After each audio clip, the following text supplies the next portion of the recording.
दोस्तों, लालच वो बुरी बला है जो किसी भी इंसान के ऊपर अगर एक बार हावी हो जाए तो फिर वो इंसान इतनी आसानी से बाहर नहीं निकल पाता है और जब तक वो होश में आता है तब तक काफ़ी देर हो चुकी होती है, जिसकी वजह से न जाने कितने लोगों की ज़िंदगियां तबाह हो जाती है। दरअसल आज की भी कहानी में सिम कुछ ऐसी होता है। नमस्कार, आदाब, मैं हसमुद्दीन और आप देख रहे हैं सफ़र क्राइम तक।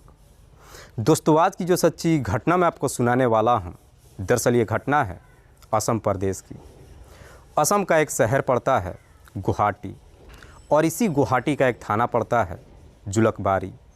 बात कर रहा हूं मैं 5 फरवरी 2024 की शाम के करीब 4:30 बजे के आसपास। दरअसल इसी जुलकबारी थाने में एक व्यक्ति फ़ोन करता है और थाना प्रभारी से कहता है कि साहब, मैं होटल रेडिएशन ब्लू के होटल मैनेजर प्रकाश थापा बोल रहा हूं। दरअसल हमारे होटल के कमरा नंबर 922 में एक व्यक्ति की हत्या कर दी गई है, आप जल्दी से आ जाइए। 5 स्टार होटल के अंदर जब एक व्यक्ति की हत्या के बारे में थाना प्रभारी को मालूम चलता है तो इसे सुनने के बाद पुलिस भी एकदम से घबरा जाती है और फिर पुलिस फ़ौरन अपने टीम के साथ जब रेडिसन होटल ब्लू के कमरा नंबर 922 में जाती है तो देखती है कि फर्श पर एक व्यक्ति मृत अवस्था में पड़ा है, जिसके नाक और मुंह से खून भी बह रहा था। कमरे के अंदर जो सामान था सब के सब जहां तहां बिखरा पड़ा हुआ था, जिसे देख करके पुलिस अंदाज़ा लगाती है कि मरने वाला व्यक्ति अपनी जान बचाने के लिए अपनी पूरी कोशिश किया था। पुलिस जब उस व्यक्ति के बारे में पूछताछ करती है तो होटल मैनेजर कहता है कि साहब, इसका नाम सुरेश कांबले है, जो मूल रूप से महाराष्ट्र प्रदेश के पुणे शहर का रहने वाला है। दरअसल सुरेश कांबले जो एक बहुत बड़े हीरे के व्यापारी है। होटल मैनेजर पुलिस वालों से कहता है कि साहब, सुरेश कांबले हमारे होटल का एक पुराना कस्टमर है और आज ही दोपहर के वक्त एक लड़की के साथ कमरा नंबर 922 में एंट्री किया था। दरअसल वो लड़की जो अक्सर सुरेश के साथ इस होटल में आती थी। होटल मैनेजर जब इस तरह की बातें पुलिस वालों से कहता है तो पुलिस फिर से होटल मैनेजर से सवाल करती है कि क्या आप उस लड़की के बारे में कुछ जानते हैं। इस पे होटल मैनेजर पुलिस वालों को जवाब देते हुए कहता है कि नहीं साहब, उस लड़की का कोई भी डिटेल्स हमारे पास नहीं है। दरअसल सुरेश कांबले जो कि मूल रूप से पुणे शहर का रहने वाला ही नहीं है बल्कि ऑलरेडी शादीशुदा भी है, जिसकी एक 13 साल की बेटी भी है। पुलिस जब सारी इंक्वायरी पूरी कर लेती है, सबसे पहले इस बात की जानकारी सुरेश के छोटे भाई विशाल कांबले को देती है और इधर विशाल कांबले को जब मालूम चलता है कि गुवाहाटी के एक होटल के अंदर उसकी भाई की हत्या कर दी गई है तो ये जानकर उसके पूरे घर में कोहराम सा मच जाता है। दरअसल उसी वक्त ही विशाल जो पुणे शहर से गुवाहाटी के लिए रवाना हो जाता है। पुलिस सबसे पहले डेड बॉडी को अपने कब्जे में लेकर के पोस्टमार्टम के लिए भेज देती है और फिर इस केस की जांच पड़ताल करते हुए सबसे पहले होटल के अंदर लगे हुए सीसीटीवी को चेक करती है। हालांकि पुलिस जब सीसीटीवी को चेक करती है तो आखिरकार उस सीसीटीवी में वो लड़की दिखाई देती है जो सुरेश के साथ होटल में एंट्री की थी। दरअसल वो लड़की जो एक लड़के से बातचीत कर रही थी और दोनों ही बड़े ही बदहवास स्थिति में होटल से बाहर जाते हुए दिखाई दे रहे थे। वो लड़की जिस लड़के से बातचीत कर रही थी उस लड़के का चेहरा जूम करके पुलिस जब होटल के स्टाफ को दिखाती है तो होटल मैनेजर पुलिस वालों को जवाब देते हुए कहता है कि साहब, मैं इस लड़के को जानता तो नहीं हूँ, पर यह लड़का भी हमारे ही होटल में एक कमरा बुक किया था, जिसे कमरा नंबर 1024 अलॉट किया गया था। होटल मैनेजर जब उस लड़के को पहचान लेता है उसके बाद से पुलिस अब रिसेप्शन पे जा कर के जब रजिस्टर को चेक करती है तो मालूम चलता है कि कमरा नंबर 1024 जिस लड़के को अलॉट किया गया था उसका नाम विकास शाह है। दरअसल विकास, जिसकी उम्र है लगभग 27 साल, जो मूल रूप से पश्चिम बंगाल के हावड़ा जिला का रहने वाला है। विकास की जब पहचान हो जाती है और पुलिस जब रजिस्टर में उसके नंबर को देखती है तो मालूम चलता है कि खुद विकास ही ने रिसेप्शन पे फ़ोन करके होटल वालों से बताया था कि कमरा नंबर 922 के अंदर जो व्यक्ति ठहरा हुआ है उसकी तबीयत खराब है, उसे जल्द से जल्द हॉस्पिटल लेकर के जाया जाए। दरअसल पुलिस को जब ये मालूम चल जाता है कि खुद विकास ने ही होटल के रिसेप्शन पे फ़ोन करके होटल वालों को ये खबर दिया था, उसके बाद से पुलिस पूरा यकीन कर जाती है कि खुद विकास और वो लड़की दोनों ने ही मिल कर के सुरेश कांबले की हत्या किया होगा। इसीलिए पुलिस अब विकास के नंबर पे फ़ोन नहीं करती है बल्कि उसके मोबाइल का लोकेशन जांच करती है। दरअसल शाम के करीब 5:30 बजे के आसपास विकास के मोबाइल का लोकेशन जो गुवाहाटी के रेलवे स्टेशन का दिखाई दे रहा था। इसीलिए पुलिस अपनी टीम के साथ अब रेलवे स्टेशन के लिए रवाना हो जाती है। लेकिन पुलिस जब रेलवे स्टेशन के लिए रवाना होती है तो उसके बाद से अब विकास का मोबाइल का लोकेशन गुवाहाटी के एयरपोर्ट की तरफ जाते हुए दिखाई देता है। इसीलिए पुलिस अब उस लोकेशन का पीछा करने लगती है और आखिरकार शाम के करीब 5:42 के आसपास एक टैक्सी के अंदर से पुलिस विकास के साथ साथ उस लड़की को भी गिरफ्तार कर लेती है। पुलिस जब इन दोनों को गिरफ्तार करके थाने में लेकर आती है और जब उस लड़की से उसके बारे में पूछताछ करती है तो मालूम चलता है कि उस लड़की का नाम अंजलि शाह है। अंजलि जिसकी उम्र है लगभग 25 साल, जो खुद भी पश्चिम बंगाल के हावड़ा ज़िले की रहने वाली है। पुलिस जब इन दोनों को गिरफ्तार कर लेती है और जब इन दोनों से सुरेश की हत्या के बारे में पूछताछ करती है तो ये दोनों ही बिना किसी शक्ति दबाव के तुरंत ही अपनी सच्चाई कबूल कर लेते हैं। दरअसल इस कहानी की शुरुआत होती है घटना से ठीक लगभग 1 साल पहले। सुरेश कामले जो एक हीरे का बड़ा व्यापारी है, इसीलिए कई शहरों में जाकर के वो अपना व्यापार चलाता है। करीब 1 साल पहले अपने व्यापार के सिलसिले से कोलकाता शहर में जाता है तो एक होटल में ठहरता है और उसी होटल में सुरेश की मुलाकात अंजलि शाह से होती है, क्योंकि अंजलि उसी होटल में मैनेजर पद की नौकरी कर रही थी। अंजलि जो देखने में बेहद ही खूबसूरत है। दरअसल सुरेश जब पहली बार अंजलि को देखता है तो पहली नज़र में उसे पसंद कर लेता है। उसके बाद से सुरेश जब भी अपने व्यापार के सिलसिले से कोलकाता शहर में जाता है तो अक्सर उसी होटल में जाकर के ठहरता है जिस होटल में अंजलि नौकरी कर रही थी। बार बार जब उस होटल में जाकर के ठहरने लगता है, इस वजह से सुरेश और अंजलि के बीच में जब बातचीत होती है, बातचीत करते करते आखिरकार दोनों के बीच में दोस्ती हो जाती है। और जब दोनों के बीच में दोस्ती हो जाती है, अपना अपना मोबाइल नंबर एक दूसरे के साथ शेयर कर देते हैं और फिर फ़ोन के ज़रिए ही एक दूसरे से बातचीत भी करने लगते हैं। बातचीत का जब सिलसिला शुरू होता है, इधर अंजलि को जब मालूम चलता है कि सुरेश हीरे का एक बहुत बड़ा व्यापारी है और उसके पास अच्छा खासा पैसा है, आखिरकार ना चाहते हुए भी अंजलि अब सुरेश को अपना दिल दे बैठती है, जिसकी वजह से सुरेश और अंजलि के बीच में प्रेम प्रसंग शुरू हो जाता है। और जब दोनों के बीच में प्रेम प्रसंग शुरू हो जाता है, आखिरकार कुछ ही दिनों के बाद अंजलि अपना सब कुछ सुरेश कामले के हवाले कर देती है। दरअसल अंजलि और सुरेश के बीच में संबंध बन जाता है और एक बार जब ये सिलसिला शुरू होता है, उसके बाद से कभी रुकने का नाम ही नहीं लेता है। दरअसल सुरेश कामले का जब अंजलि के साथ इस तरह का रिश्ता कायम हो जाता है, उसके बाद से सुरेश अंजलि के ऊपर आंख बंद करके पैसा लुटाने लगता है। समय बेहतर तरीके से गुजरता है। उसके बाद से सुरेश कामले जहां भी जाता है, अंजलि को होटल में बुला लेता है और फिर होटल के अंदर ही उससे मुलाकात करता है। लेकिन जैसे ही 1 साल का समय गुजरता है, अब अंजलि के जीवन में विकास सा एंट्री कर जाता है। दरअसल विकास जो मूल रूप से पश्चिम बंगाल के हावड़ा जिला का रहने वाला है और एक प्राइवेट कंपनी में नौकरी करता है। विकास और अंजलि के जब मुलाकात होती है, दोनों के बीच में प्रेम प्रसंग शुरू हो जाता है और दोनों एक दूसरे के इतने करीब आ जाते हैं कि आखिरकार शादी करने का फैसला कर लेते हैं। लेकिन अंजलि का जब विकास के साथ में प्रेम प्रसंग शुरू होता है, उसके बाद सुरेश कामले को भी नहीं छोड़ती है। दरअसल अंजलि जो 2 नावों पर सवार करने लगती है। अंजलि के अंदर ये लालच आ जाता है कि जब तक वो सुरेश कामले के साथ जुड़ी रहेगी, उससे अच्छा खासा पैसा ऐंठ लेगी।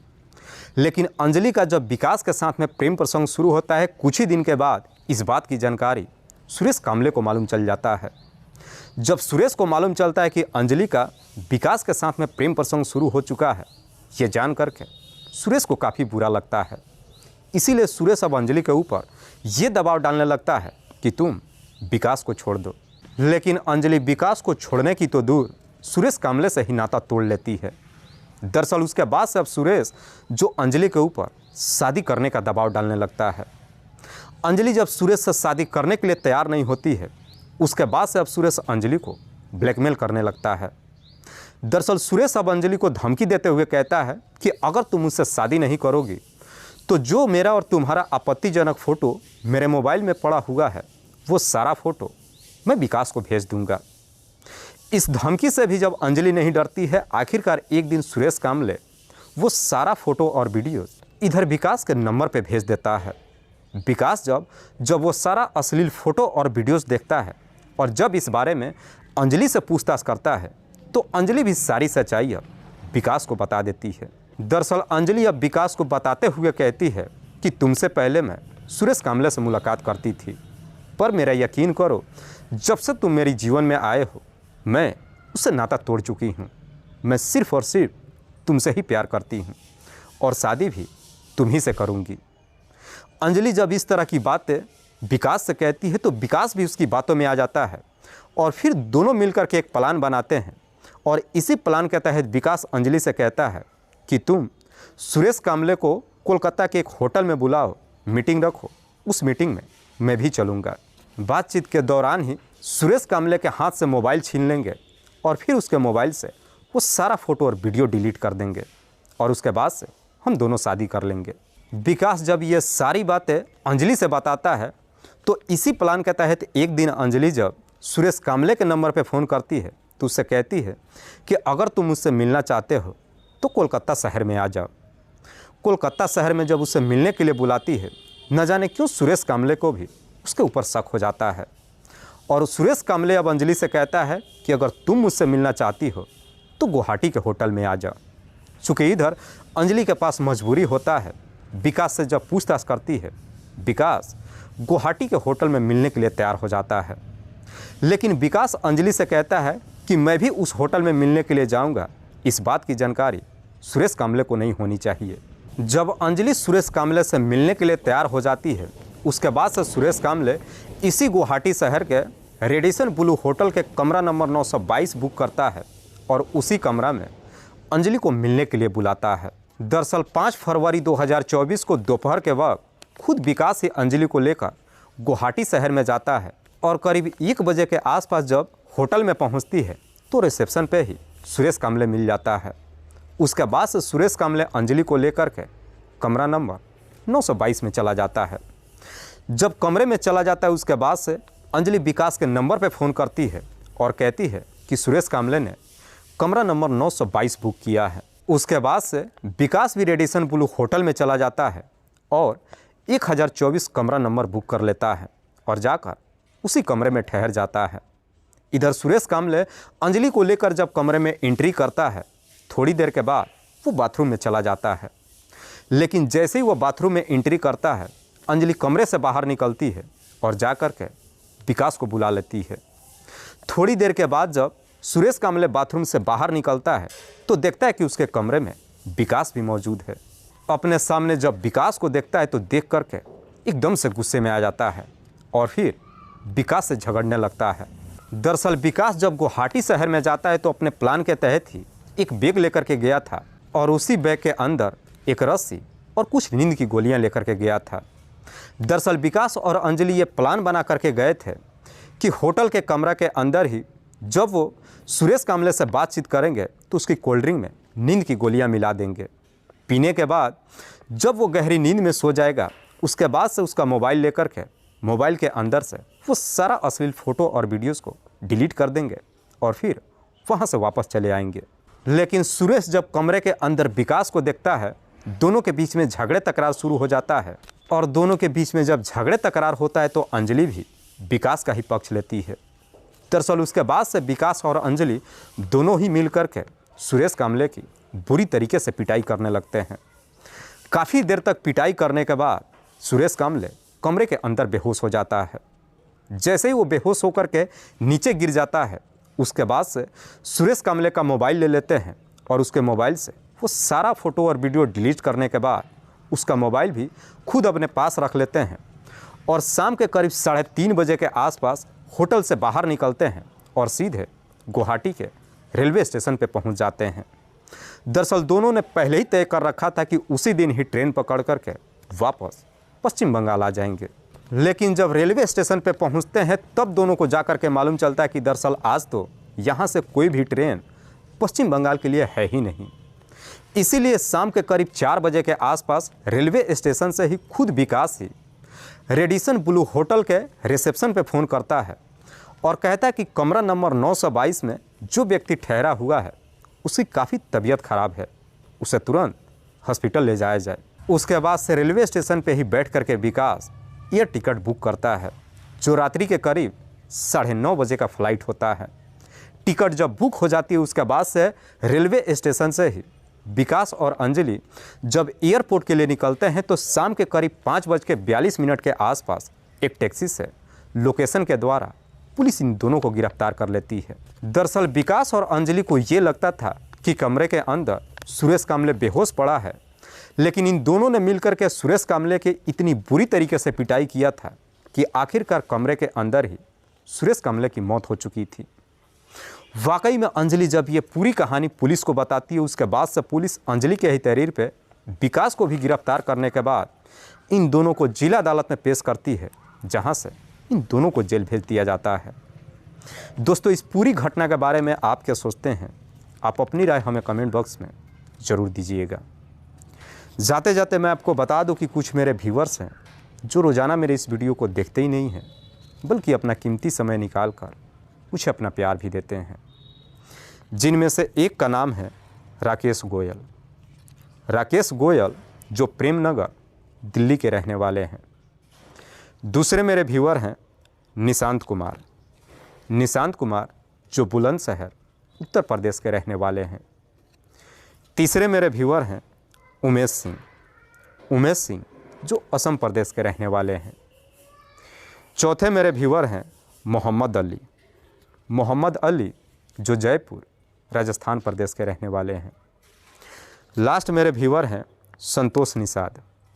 संतोष निषाद जो फतेहपुर उत्तर प्रदेश के रहने वाले हैं। मैं आप तमाम व्यूअर्स को तहे दिल से शुक्रिया अदा करता हूं। कल फिर मिलते हैं एक और नई सच्ची घटना के साथ। तब तक के लिए जय हिंद, जय भारत।